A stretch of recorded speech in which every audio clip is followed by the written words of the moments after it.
one of the reasons why you started to go into more details was you having a child. And once you have a child, definitely you start to have different perspective on things that you probably didn't care at all before that.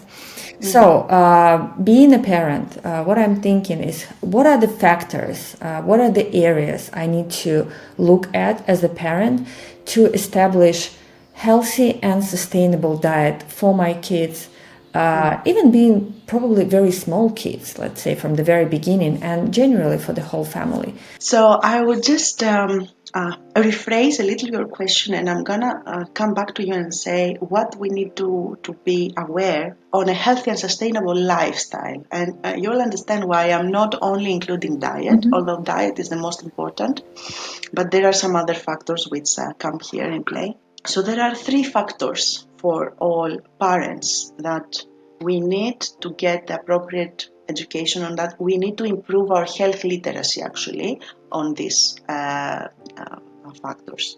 And it actually happens that the same 3 factors are the ones that even the health professionals need to address, because unfortunately, although health professionals, they are all kids that became doctors to save lives, right? I mean, I don't know any doctor that became a doctor without this need of saving the planet, the humanity, But unfortunately, the medical training of them, till now, doesn't equip them with the tools to see this interconnectedness.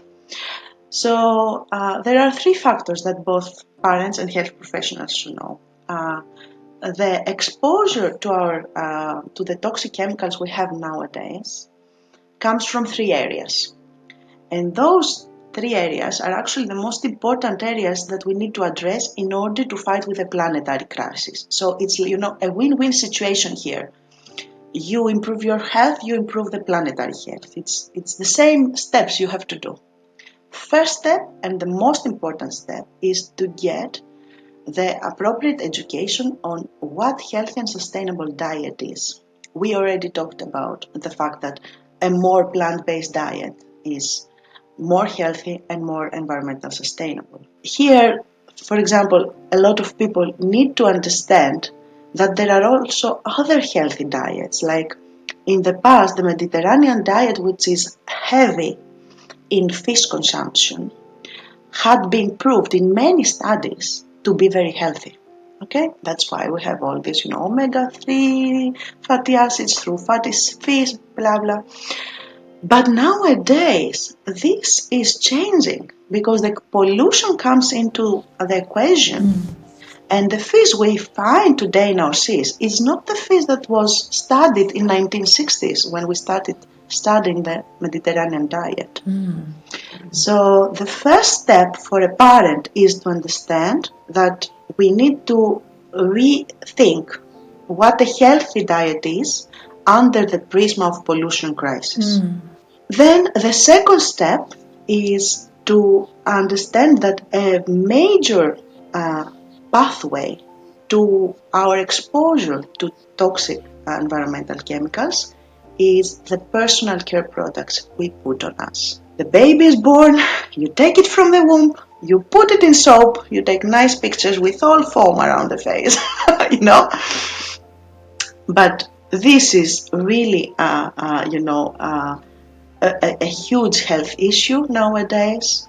Children, teenage girls and women are so much more vulnerable because we use way too much of products, way too much of toxic chemicals inside these products. So I would say that the second step of a parent is to have the information, the education to improve their health literacy around the toxic chemicals in personal care products.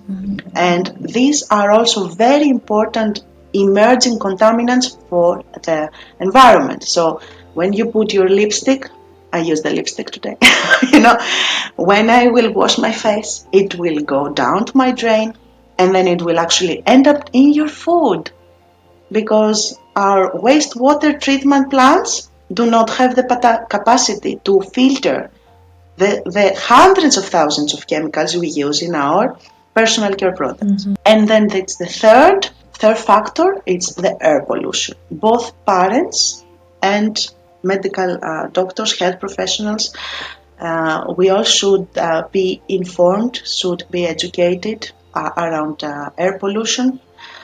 Especially, like, I come from Greece, we have an ongoing huge environmental air pollution problem in an area of Greece. It's called Volos, and unfortunately, the citizens there, the parents there, they don't have the information that they need to, first of all, advocate and fight against, big industries and politics for clean air, but also they don't have the information of what they need to do while they breathe toxic air to compensate for these toxicity effects. So these are the three factors that a parent should get, the education they need. Yeah, I was thinking when you were saying about these three factors and the third one, the air pollution, I feel like the first two, it's sort of more or less easy to influence being a parent. Like you just choose what products to buy, you choose like what food to buy again in the shop. But air pollution is a little bit more difficult and controversial because, the big industry creates like working spaces for people, let's say. Yes. And, your paycheck comes from there. And at the Yes. same time, it just, really harms your health and the health of your children. Probably what I was thinking that, yes, we as a parent should, if we have enough information and willpower to advocate for more sustainable ways of these industries to work. But just a quick note here, exactly because everyone that hears these three factors, they tell me like, okay, I can change my diet, I can change my personal care products, but I cannot change, the plant which is next to my house. Yes, a lot of this change comes from, up from politics, but there are a lot of tools we can adopt to our everyday life to compensate for what we are breathing. So if you live in a very in an area with very high amount of air pollution, then you can still get educated of how to improve the indoor air. There are a lot of choices, like the stuff we put in our house that change the air pollution in our house, the indoor air pollution. You still can take yourself small steps to change the work environment, air quality. You are there every day. So, and I'm coming back also to the diet. Diet is a huge compensation factor for air pollution. We know that through diet we can eat molecules like antioxidants and fiber that will again compensate for the toxicity effect of air pollution. So we do have a lot of research on that, and yeah, there are still things you can do even if you live in Delhi. Okay, so that's interesting. Maybe you could give like, top 2, 3 things that, okay, I'm a parent living in a quite air polluted area. Like what exactly, first steps would be from your perspective? The first and most important, as I said, is diet. Like if you change your diet towards a more plant-based diet, you will eat more fiber and you will eat more antioxidants.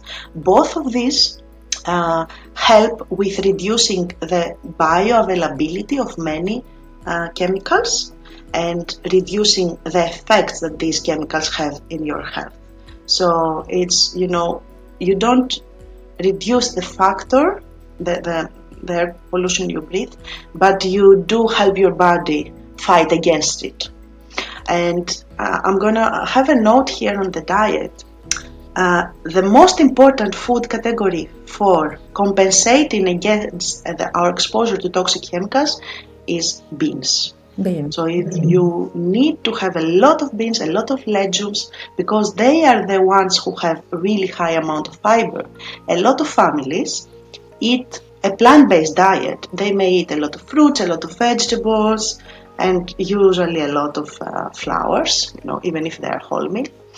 but they include very little amount of beans in their diet. Like maybe once or twice a week they will have pulses or chickpeas, and this is the let's say most crucial factor that they need to change if they live in a polluted area.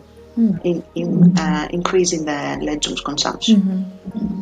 Then the indoor, of course, in the indoor air quality, because everything we use, like our carpets, our cleaning detergents, the way we ventilize our house, the products we have used to paint our walls, the mattresses we use.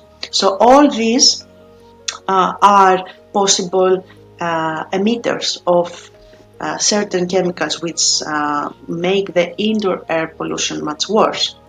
So unfortunately, I cannot give like a handout here because it really is a very personalized thing to be assessed. But I want to say that there is a way to improve the indoor air quality also if we start reducing the emissions of our things that we have bought up, purchased ourselves.